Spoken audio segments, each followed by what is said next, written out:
The Power of the Spoken Word. Florence Scovel Shinn. Audiobook and closed caption, CC. English. Published posthumously 1945 by student. Chapter 9.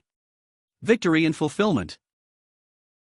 Victory and fulfillment are two wonderful words, and since we realize that words and thoughts are a form of radioactivity, we carefully choose the words we wish to see crystallized. Life is a crossword puzzle, the right word gives you the answer. Many people are rattling off destructive words in their conversation. We hear them say, "I'm broke, I'm sick." Remember, by your words you are justified, and by your words you are condemned. You are condemned by them because they do not return void. Change your words and you change your world, for your word is your world. You choose your food and the world is now calorie conscious. People no longer eat buckwheat cakes, beefsteak, potatoes, pie and 3 cups of coffee for breakfast. To keep down weight they eat dry toast and orange juice. This is tremendous discipline, but they are working for results. Why not try a diet of the right words, for you are literally eating your words? That is the value of the affirmation. You are deliberately building up a constructive idea in your consciousness. Your consciousness may be crammed and jammed with destructive ideas, but continually making a statement of truth will dissolve these negative thought forms. These thought forms have been built up from your own vain imaginings. Perhaps as a child you were taught that life was hard, happiness fleeting, and that the world was cold and unfriendly. These ideas were impressed upon your subconscious, and you found things just as they were predicted. With a knowledge of truth, all these external pictures may be changed, for they are only pictures, which change as your subconscious beliefs change. When I tell people about the power of the word, and that words and thoughts are a form of radioactivity, and do not return void, they say, "Oh, is it as easy as that?" Many people like things difficult and hard to understand. I believe that was the reason the amazingly simple teachings of Jesus Christ were forgotten after a few hundred years. People build up creeds and ceremonies which they only half understand. Now, in this 20th century, the secret things are being revealed, and we are again having primitive Christianity. Ask, believing, thou shalt receive. We know that our beliefs or expectancies are impressed upon the subconscious and carried out. We might say, if you ask, not believing, you will not receive. Faith creates expectancy. This infinite intelligence upon which man draws his supply is called, by Jesus Christ, your heavenly Father. The Father within, he described as a kind, loving parent desirous of pouring all good things upon his children. Fear not, little flock, 'tis your Father's good pleasure to give you the kingdom. He taught that God's law was simply a law of love and goodwill. Love your neighbor as yourself, do unto others as you would be done by. Any violation of the law of love causes a short circuit. The way of the transgressor is hard. God is immutable law. I am the Lord, law, I change not. Divine ideas are immutable, not subject to change. What wonderful words, immutable, not subject to change. A woman came to me filled with fears and forebodings.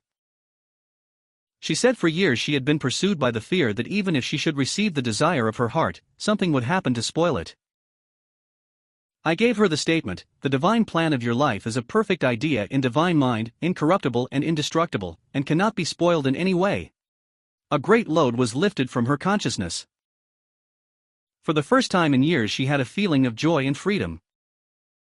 Know the truth and the truth gives you a sense of freedom, soon then comes the actual freedom on the external. This supreme intelligence is what man becomes one with when he speaks the word. This supreme intelligence awaits man's direction, but it must have right of way, it must not be limited. Divine activity in your body brings health. There is only one disease, congestion, and one cure, circulation.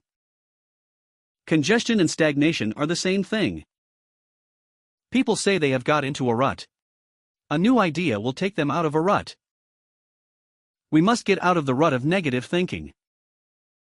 The word enthusiasm in the dictionary is defined, to be inspired or possessed by a god. Enthusiasm is divine fire and kindles enthusiasm in others. To be a good salesman you must be enthusiastic about the articles you are selling. If you are bored with your business or uninterested, the fires go out, and no one else will be interested. A woman came to me for success in business. She said, "I have a shop, but it is usually empty. I do not bother to open it until late in the day. What's the use?" I replied, "There is indeed no use so long as you feel the way you do. You are keeping people away.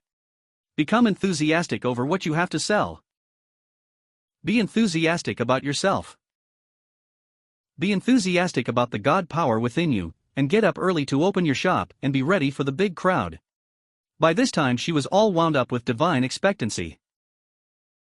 She dashed down to her shop as early as possible, and people were waiting outside and poured in all day.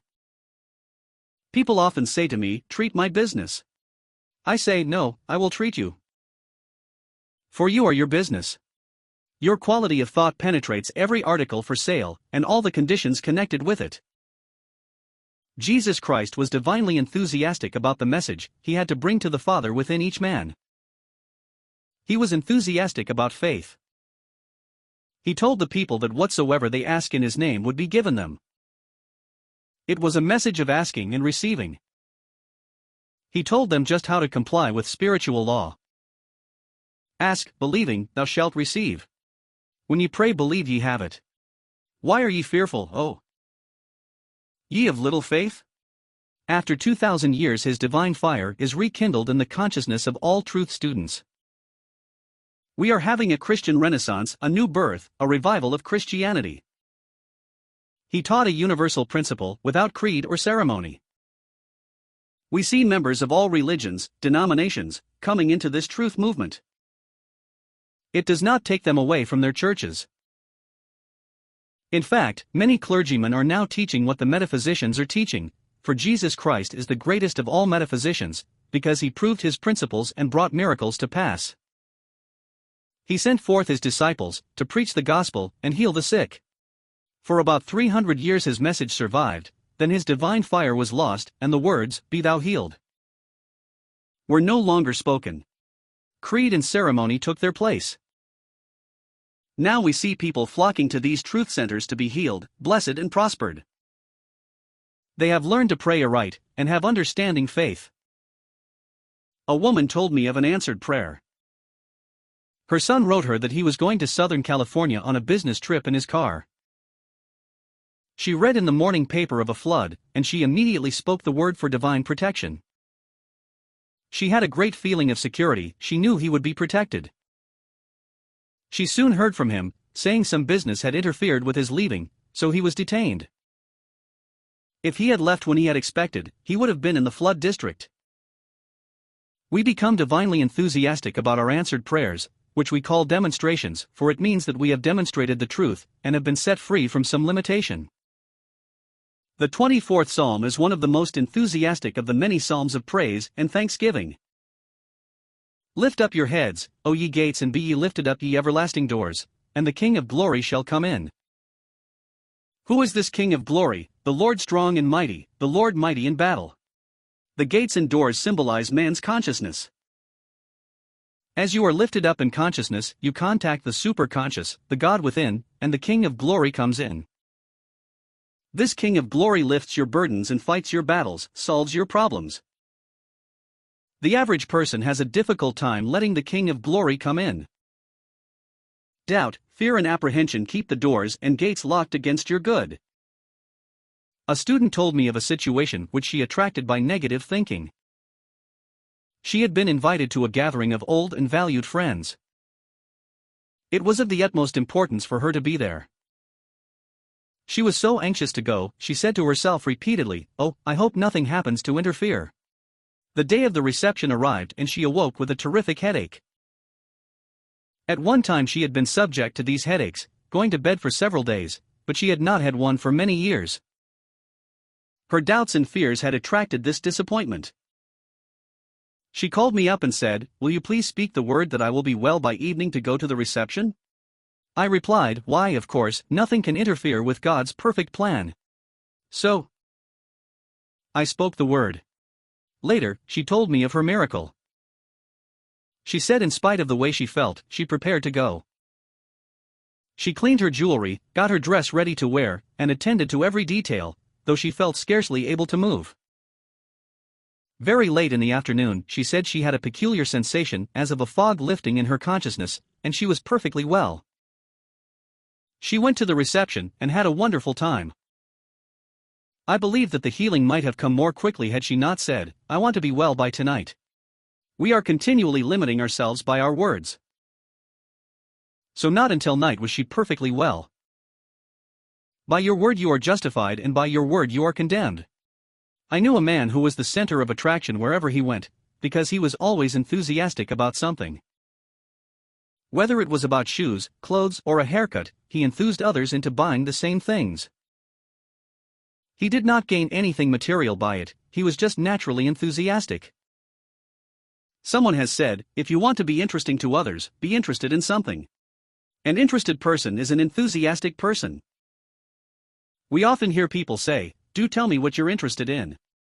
Many people are without vital interests and are hungry to hear what other people are doing. They are usually the ones who keep the radio turned on from early morning till late at night. They must be entertained every minute. Their own affairs do not hold enough interest. A woman once said to me, "I love other people's affairs." She lived on gossip. Her conversation consisted of, "I was told," "I was given to understand," or "I heard." It is needless to say she is now paying her karmic debt. A great unhappiness has overtaken her and everyone knows about her affairs. It is dangerous to neglect your own affairs and to take an idle curiosity in what others are doing. We should all be busily engaged in perfecting ourselves, but take a kindly interest in others. Make the most of your disappointments by transmuting them into happy surprises. Transmute all failure into success. Transmute all unforgiveness into forgiveness, all injustice into justice. You will be kept busy enough perfecting your own life, you won't have time to run other people's affairs. Jesus Christ aroused the enthusiasm of the multitudes by performing miracles, healing the sick and raising the dead. And a great multitude followed him because they saw his miracles which he did for them that were diseased. As we read this we feel the enthusiasm of the multitudes which surrounded him. With him all things were possible, for he knew that he and the Father were indeed one. With divine enthusiasm I bless what I have, and look with wonder at their increase. The power of the spoken word. This platform is community sponsored. We have channel membership, Patreon, and PayPal available for you. All donations are accepted with gratitude. Channel members and patron supporters receive special posts just for them. Thank you, have a wonderful day.